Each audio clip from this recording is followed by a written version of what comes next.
The celebration of Cameroon's 54th National Day is just a couple of days away.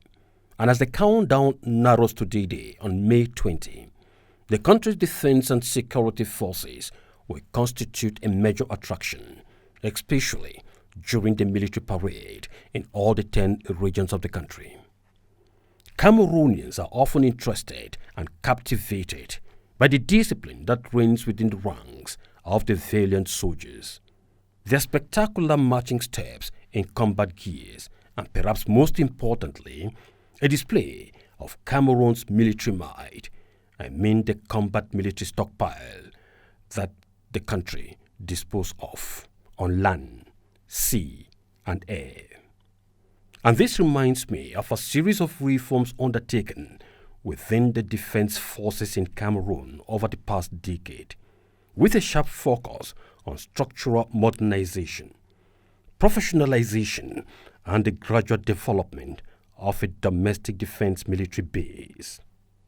Recent reforms within the armed forces in Cameroon include updates to adapt the asymmetric and counter-insurgency operations to deal with the Boko Haram terrorist sect in the far north region and the socio-political crisis in the northwest and southwest regions, with emphasis on integrated and joint service operations. The architect of these huge military capacity and human resource building reforms is one man, President Paul Biya, President of the Republic of Cameroon and the Commander-in-Chief of the country's defense and security forces, in whose hands Cameroon's territorial integrity and the life and property of the citizens have been entrusted since November 6, 1982. And each time that President Paul Biya inspects the Republican Guard of Honor during state ceremonies, he carries at the back of his mind the attribute of the number one soldier, Commander-in-Chief on the firing line, ready to make the supreme sacrifice for fatherland.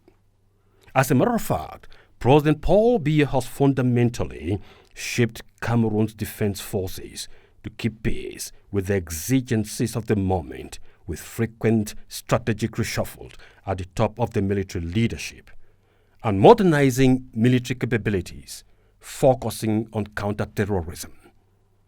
At the international level, the Commander-in-Chief President Paul Biya has reinvigorated bilateral security partnership with friendly countries, notably the U.S. AFRICOM, to address regional instability in the Lake Chad Basin, Boko Haram in the northern parts of Cameroon, and the trouble-stricken northwest and southwest regions. Cameroon, therefore, has a very credible and very reliable defense and security forces on which the Cameroonian people can count. A defense forces placed under the command of the Commander-in-Chief President Paul Biya, who has the constitutional prerogative to protect Cameroon's territorial integrity and the lives and property of all Cameroonians. The army and the nation, long-standing bilateral relations predicated on civilian intelligence and cross-community support, adds to the credibility and savoir-faire of the defense forces that will be displayed on May 20 before the Cameroonian people and before the Commander-in-Chief, President Paul Biya.